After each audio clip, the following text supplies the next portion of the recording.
name's Riley. Welcome to my channel. I was excited to film this video because I'm going to be making Showgirls in The Sims to celebrate the release of Taylor Swift's The Life of a Showgirl album, which came out this past Friday. It is now Monday.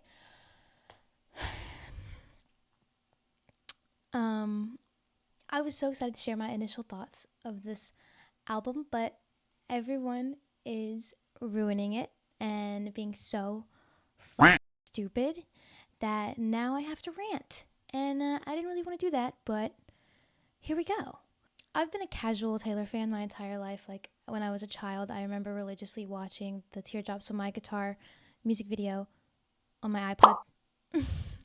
And then I just sporadically listened to her music and became a full-blown Swiftie in like 2019 probably. I don't remember what the switch was prompted by. I think it was probably my college roommate at the time was a big Swiftie, and we listened to her songs all the time in the car. Champagne Problems went triple platinum, so shout out Carrie. But I just remember there being discourse, obviously, with TTPD, but I don't remember it being this bad with Midnights. Just the discourse and the people making dissertation level political think pieces on TikTok and whatnot need to touch some grass.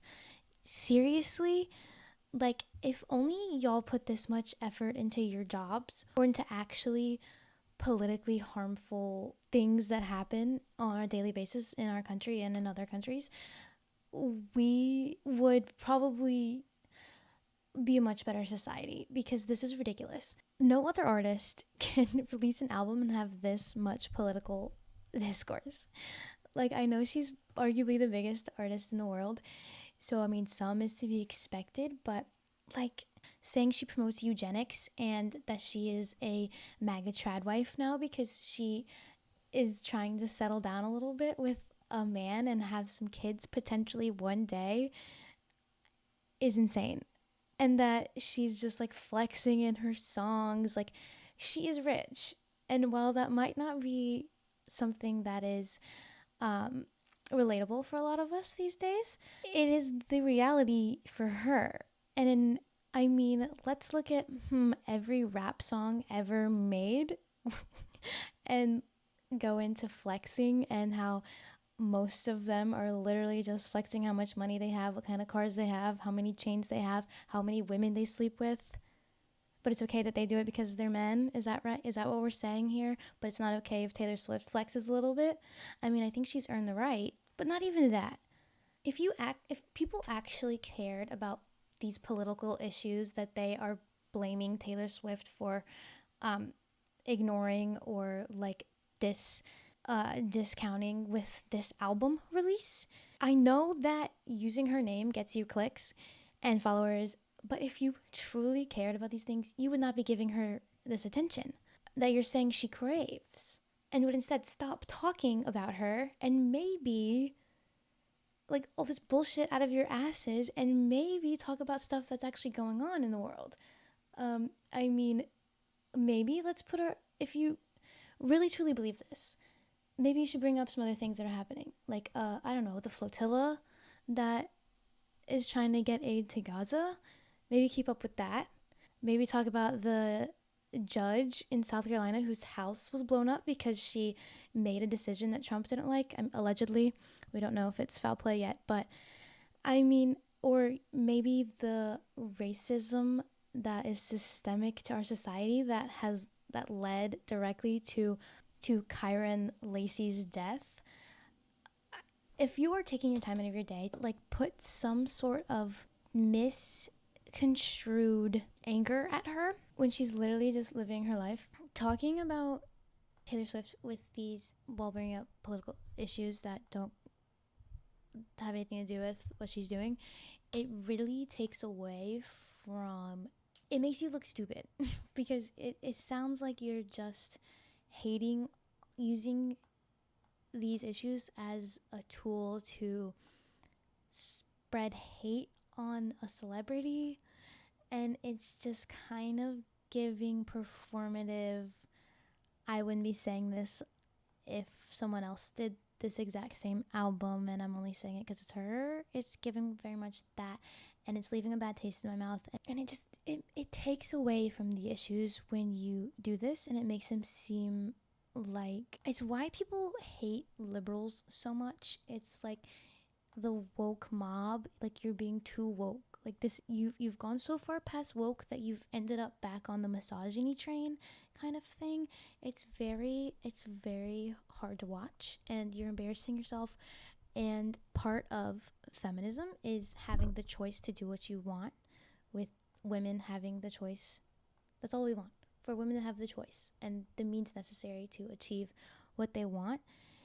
So when you berate someone's choices like this, it's giving internalized misogyny, and that is a side effect of being alive these days. So I think there is a space to call out celebrities for not being politically conscious or outspoken about certain issues. I think that's fine, and I think that's a fair thing to do. But I think if you're using it for things that aren't actually an issue, like this album, and you're really stretching to make it seem like something it's not, it really just takes away from things that are actually a problem, right? Like, I don't know if I'm making sense, but if you get me, you get me, and if you don't, go read a book. But it's like equating a lyric such as, I want my whole block to look like my future husband, as in I want his family to live near us and us have and have our kids grow up together on, equating that to, say, someone making outright remarks against people of color, it really just lessens the effects of those kinds of things and takes away from things that are actual issues, because everything can't be an issue, okay? We can't make every single thing an issue. That is not productive, and that does not further your agenda, okay? I hate to break it, our agenda, because it doesn't further the left's agenda. It hinders it, okay? And I wish more people could see that. It's why we lost the damn election. I mean, let's get real. Let's buckle up, go outside, touch some grass, and be like, is this actually an issue, or am I just trying to make something out of nothing because I don't like this person and I think everything she does is an issue? Now let's think on that. I've been hurting my brain on Twitter and TikTok, seeing all of this stuff. It's like, guys, look, I think that there are valid criticisms to this album, but you got people taking it to this level is taking away from the actual valid criticisms. Like, is it her best lyrically? No. Did it miss the mark a little bit on some of the showgirl aesthetic that we were probably expecting? Yes. Those are valid criticisms that we can make on the music. But all these think pieces are exhausting because you are so stupid. Like, genuinely, you are throwing away the biggest gift that the left has in Taylor Swift. She has spoken out against Trump many times. She endorsed Kamala Harris. Like, she has made it clear that she is not MAGA supporter. So all these people calling her MAGA Barbie, MAGA whatever, conservative trad wife, if getting married and wanting to have kids make you MAGA trad wife at 35 years old after you have become the most powerful and successful musician of all time, arguably, what makes someone a leftist? Like, a feminist? Where is the disconnect happening? I think a valid argument could be that it's a little bit tone deaf in this current political climate to release something so happy and kind of promote, like, a little bit money focused. But at the same time, I think there is a place for an upbeat vibe that can be used as an escape or a distraction. I mean, the same way you read romance books to distract yourself, like I read romance books to distract myself from real life, I can instead listen to Opalite and choose to believe for 3 minutes that there is a form of happiness that can exist on the other side of hard times. Because, what people don't realize, if we lose hope and have no joy during these times, they win. That is what they want. They want you to be defeated. That is how a fascist regime wins, okay? When you are being bombarded left, right, and center by all these awful headlines, that is the point. They want you to feel like you have no power, like there is no hope, because then they win. Then they can control you if you have no hope. So having maybe a joyful, hopeful song or album to listen to smile for 3 minutes is in and of itself a way to keep spirits up. All right? We need a break from things going on in the media. Everyone does. Otherwise, what they want to happen is going to happen. All right? You need hobbies. You need other things to focus on other than doom scrolling. And I'm bad about it, I know. But they want you down. They want you to have no hope. So there is a place for entertainment and art that is positive. There is a space for that. And if you want to listen to her depressing songs, hey, she's got a whole discography full of them, all right? And another thing, you guys are fumbling the bag. You gave MAGA the greatest gift when you call Taylor a MAGA Barbie. You give her to them as a piece, as a prop to use from themselves. They now get to claim her, okay? And that is the biggest mistake you can make because she is one of the most influential people in the world at the moment. That's just how it is. And people on the left need to claim her. They don't need to reject her because she's one of the most powerful people that we can say, hey, Taylor Swift's on our side, all right? We need that. We need as many people on our side as we can, especially in the public eye. So you're making a big mistake when you do. And she's literally the opposite of the conservative trad wife sentiment. I can't believe people are saying this. Like literally her husband was known as the Pfizer guy. Like he is also so opposite MAGA and supports his successful future wife and her success. He doesn't want to control her or lock her away. You can clearly see that. It's insane. And sure, you can say that it is disappointing that she doesn't speak out against issues like Gaza or, things that are happening in the world. But I think a lot of people forget that when she does things like that, when she speaks about things, her fans get the brunt of the flack.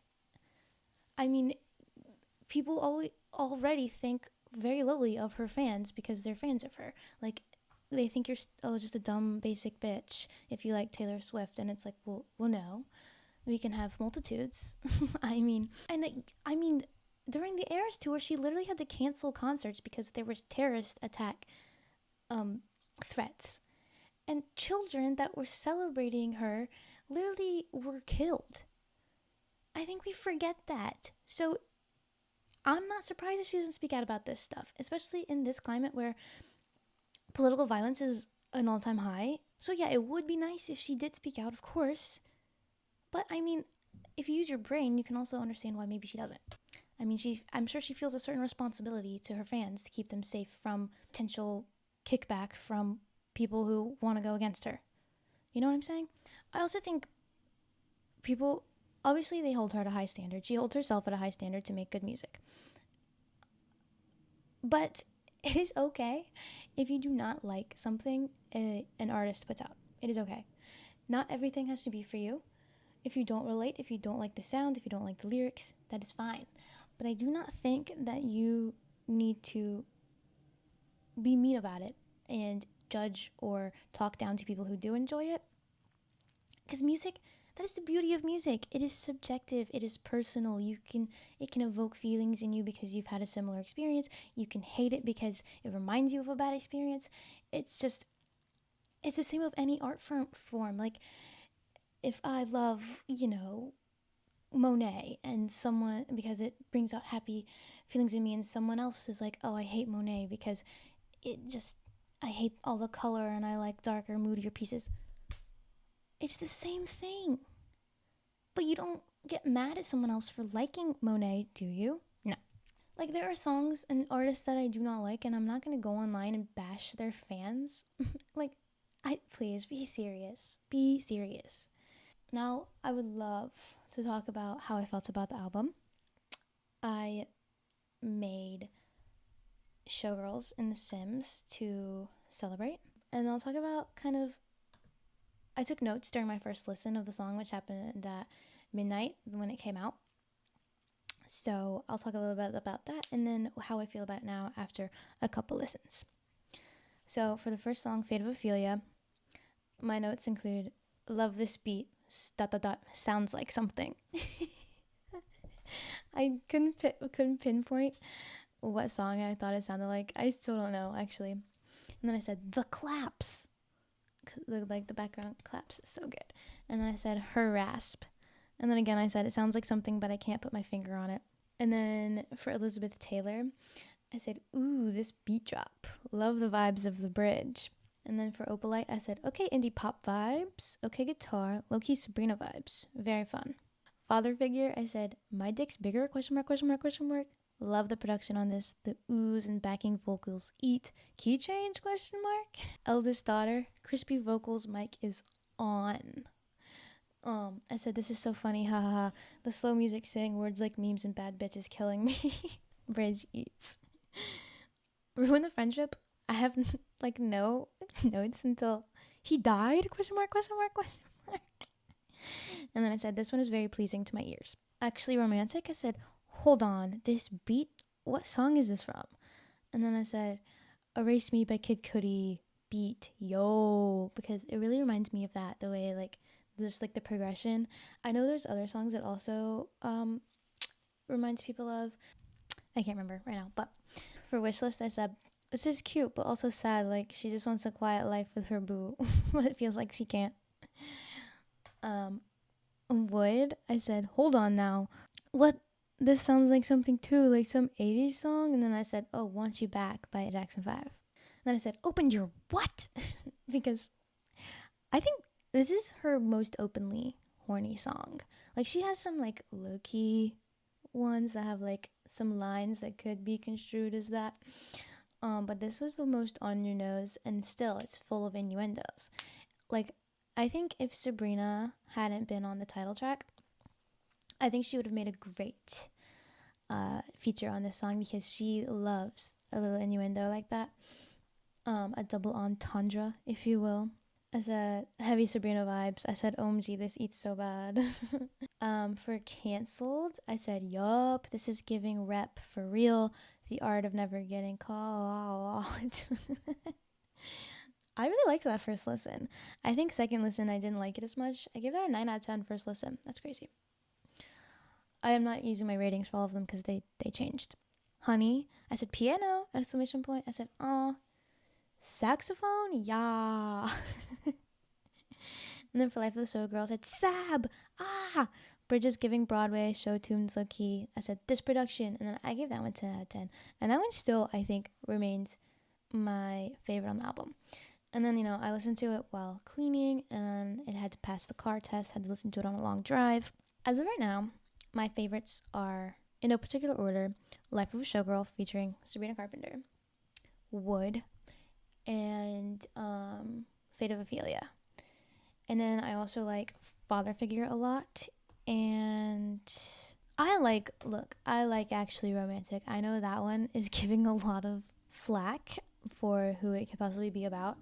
I'm not going to speak on that because I just don't care. I don't. I'm not a Charlie XCX fan. Like, I don't have anything against her. And I mean, Brat had its moment. I like some of the songs on there. Personally, it wasn't my taste. But I can see why people love that album. But I don't think we need to go into all this. Like, I do think there is some valid criticism with this. Okay, it's not even really a diss track. Like, she wasn't even mean in this song. Like, I can't believe she called whoever it was a coke, that they were on coke. If you are outwardly in public promoting doing coke. You can't be mad when someone calls you out for being on coke. Like, I mean, be serious, y'all. I loved the beat on that song. I loved the production of that one, so that's why I really like it. Now, I do think this is a lyrically weak album, which is fine. You're allowed to have fun, silly lyrics, and I think that is part of Taylor Swift's charm. If you Even her saddest albums and her best albums, like my favorite album of hers is probably Folklore. They still have cringe lyrics on them. It's just part of it. And if you don't like that, then that's fine. But I don't think it's fair to say that she can only write well when she's sad. Like, come on, y'all. Some of her best songs, like Fearless, is literally all about a fairy tale, and those are some of her best songs. In 1989, that's also a happy album, and that album is beloved. Love her too, like, y'all. So if she wanted to make a fun, silly pop album, that's okay.